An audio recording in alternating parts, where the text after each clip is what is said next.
नमस्कार दोस्तों, एक बार पुनः आप सभी का हार्दिक स्वागत है आप सभी के अपने YouTube channel being a best teacher पे। दोस्तों, आज की इस क्लास में हम CDLU यूनिवर्सिटी के लिए मोस्ट इम्पॉर्टेंट क्वेश्चंस डिस्कस करेंगे for subject contemporary India and education. और जितने भी क्वेश्चंस हम डिस्कस करेंगे ये 100% गारंटीड क्वेश्चन रहेंगे आपके एग्जाम्स के लिए। सिर्फ यहाँ से पढ़िए और कुछ भी आपको ज़रूरत नहीं है, ना कोई बुक्स की ना और कोई रेफरेंस मटेरियल की। इंग्लिश और हिंदी मीडियम दोनों में हम आपको आंसर्स का PDF भी प्रोवाइड कराते हैं। जिन स्टूडेंट्स को सिर्फ क्वेश्चंस की नीड है, ठीक है, क्वेश्चंस बिल्कुल फ्री ऑफ कॉस्ट रहेंगे। और अगर आपको आंसर्स का PDF चाहिए तो वो 125 रुपीज़ पर सब्जेक्ट के हिसाब से रहता है, 110 प्लस लास्ट में आपको 15 रुपीज़ ऐड हो जाएंगे। तो आप डायरेक्टली नीचे वीडियो के डिस्क्रिप्शन में लिंक दिया हुआ है, वहाँ से जाके ले सकते हैं। एक चीज़ का ध्यान रखिएगा, अगर आपका इंग्लिश मीडियम है तो इंग्लिश में लीजिएगा, हिंदी है तो हिंदी में लीजिएगा। बाकी आप व्हाट्सएप से भी जुड़ के अगर कोई क्वेरी पूछना चाहते हैं, सैम्पल देखना चाहते हैं तो व्हाट्सएप से हमारे साथ जुड़ सकते हैं। और कुछ इस प्रकार से CDLU यूनिवर्सिटी के लिए हमारे पास जो है बैच है, इसमें जितने भी टॉपिक्स हैं, ठीक है, जो यहाँ पे इम्पॉर्टेंट क्वेश्चंस में हम डिस्कस करेंगे, उन सभी टॉपिक्स पे क्लासेस आपको देखने को मिल जाएंगी, तो आप आसान तरीके से समझ भी सकते हैं हर टॉपिक को। चलिए शुरू करते हैं। What are the different agencies of education? Highlight the role of these agencies in the context of school education. यानी कि शिक्षा की विभिन्न संस्थाएं कौन कौन सी हैं, विद्यालय शिक्षा के संदर्भ में इन संस्थाओं की भूमिका को स्पष्ट कीजिए। Second question is, what type of challenges are posed by social diversity? Highlight the role of education in the context of social diversity, यानी कि सामाजिक विविधता के कारण कौन कौन सी चुनौतियां उत्पन्न होती हैं। सामाजिक विविधता के संदर्भ में शिक्षा की भूमिका को स्पष्ट कीजिए। थर्ड क्वेश्चन यूनिट 1 से रहेगा, what is diversity? Explain diversity in Indian society on the basis of individual, region, religion, caste, language and economic status. काफी इंपॉर्टेंट क्वेश्चन है।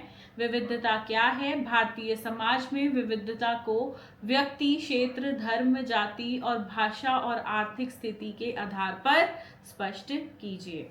यूनिट 2 पे बढ़ेंगे। क्वेश्चन है, what do you understand by universalization of school education? What are the essential conditions and requirements to achieve this goal? यानी कि विद्यालय शिक्षा के सार्वभौमिकरण से आप क्या समझते हैं? इस लक्ष्य को प्राप्त करने के लिए आवश्यक प्रमुख स्थितियां और आवश्यकताएं क्या हैं, वो बताइए। पांचवा प्रश्न ये भी काफी इंपॉर्टेंट है। Discuss the role of education in fulfilling the constitutional promises with special reference to freedom, justice and equality. संवैधानिक वायदों को पूरा करने में शिक्षा की भूमिका पर चर्चा कीजिए, विशेष रूप से स्वतंत्रता, न्याय और समानता के संदर्भ में। छठा प्रश्न है, right short notes on, short notes नहीं, बेसिकली नोट्स ऑन। ये 16 मार्क्स का ही क्वेश्चन रहेगा, divided in 8 marks and 8 marks, ठीक है। Fundamental duties of Indian citizens, भारतीय नागरिकों के मूल कर्तव्य। बी पार्ट है रूरल एंड अर्बन स्कूल्स। तीसरा है directive principles of state policies. देखो यहाँ पे 3 दिए हैं मैंने, ठीक है, इंपॉर्टेंट क्वेश्चन में 3 पार्ट्स हैं, कोई 2 ही एग्जाम्स में आएंगे, तीनों नहीं आएंगे, ठीक है। अगर बाय चांस तीनों आ भी गए तो आपको बोलेगा कोई 2 के बारे में नोट्स लिखिए, ठीक है। सो एनी 2 आपको करने होंगे अपनी मर्जी से। Next is, what are the salient features of right to education act 2009 शिक्षा का अधिकार अधिनियम 2009 की मुख्य विशेषताएं क्या हैं, विस्तार से चर्चा कीजिए। यूनिट 3 पे बढ़ेंगे। यूनिट 3 देखो बहुत ही इंपॉर्टेंट टॉपिक है, national policy of education 1986 NPE पे, राष्ट्रीय शिक्षा नीति NPE 1986। फिर आगे रहेगा, right short notes on 2 of the following. इस तरीके से ऑप्शन ज्यादा होंगे पर कोई 2 करने हैं। Main recommendations of Kothari commission 1964-66 वाला जो कमीशन है। अब देखो, मैं इसको इंडियन एजुकेशन कमीशन भी बोलते हैं, मैं आपको एक चीज़ रेकमेंड करूँगी स्टूडेंट्स, ये आप 16 मार्क्स के हिसाब से ही प्रिपेयर करना, क्योंकि कोठारी कमीशन का टॉपिक बहुत इंपॉर्टेंट है। ये बाकी जो हैं ये 4 मार्क्स 8 मार्क्स ऐसे ही आते हैं। राष्ट्रीय माध्यमिक शिक्षा अभियान, नेशनल करिकुलम 4 मार्क्स, ये 16 मार्क्स के हिसाब से प्रिपेयर करना। National curriculum framework 2005, mid day meal, ये 4 या 8 मार्क्स में आते हैं, ठीक है। तो कोई 2 यहाँ से आएंगे। फिर है सर्व शिक्षा अभियान के बारे में डिटेल में लिखो। एक्सप्लेन एजुकेशनल फैसिलिटीज अंडर सर्व शिक्षा अभियान, ठीक है। सर्व शिक्षा अभियान पे प्रश्न है। 11वां प्रश्न है एम्स और मेन फीचर्स पूछे हुए हैं, उद्देश्य और मुख्य विशेषताएं बेसिक एजुकेशन सिस्टम की बुनियादी शिक्षा प्रणाली की। यूनिट 4 पे बढ़ेंगे। देखो यूनिट 3 बहुत इजी और स्कोरिंग यूनिट है चारों में से, थोड़ा सा भी पढ़ लेते हो उसमें तो बहुत अच्छे मार्क्स वहां से स्कोर कर सकते हो। यूनिट 4 है write a detailed note on a community participation in education, how participation of community can be enhanced to strengthen the community based education. शिक्षा में सामुदायिक सहभागिता पर एक विस्तृत टिप्पणी लिखिए। समुदाय आधारित शिक्षा को सुदृढ़ करने के लिए समुदाय की भागीदारी को किस प्रकार बढ़ाया जा सकता है, यह स्पष्ट कीजिए। 13वां प्रश्न 13th question, what are the main challenges and problems of secondary education in India, explain with examples. भारत में माध्यमिक शिक्षा की प्रमुख समस्याएं या चुनौतियां क्या हैं, उदाहरण सहित स्पष्ट करें। 14वां प्रश्न 14th question, continuous and comprehensive evaluation CCE पर है, इसकी इम्पोर्टेंस और डिफरेंट डायमेंशंस बतानी है, यानी कि सतत और व्यापक मूल्यांकन को परिभाषित कीजिए, इसकी महत्ता और विभिन्न आयामों पर भी चर्चा कीजिए, ठीक है।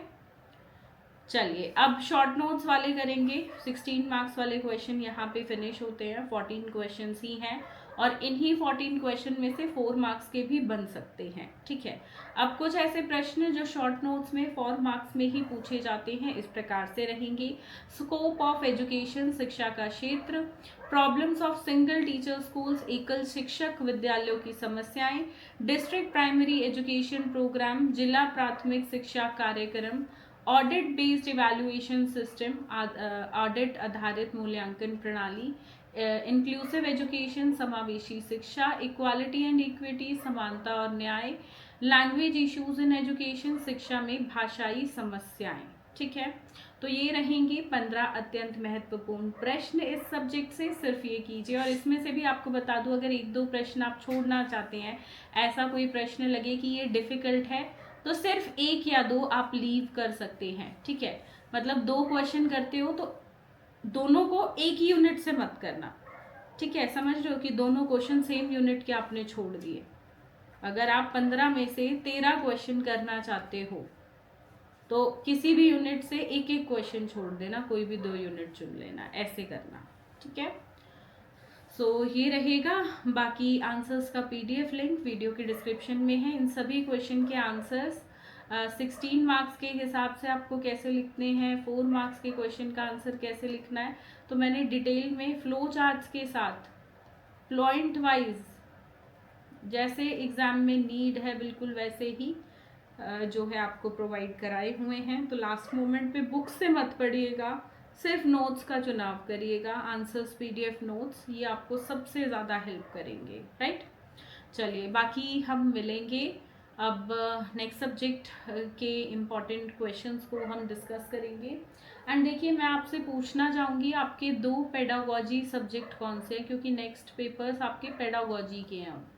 तो आप प्लीज़ पेडागोजी सब्जेक्ट्स कमेंट करिएगा, जो ज़्यादा स्टूडेंट्स के सब्जेक्ट्स होंगे हम उन्हीं पे ही आपको इम्पॉर्टेंट क्वेश्चंस प्रोवाइड कराएंगे और जल्दी प्रोवाइड कराएंगे, राइट। चलिए धन्यवाद, जय हिंद।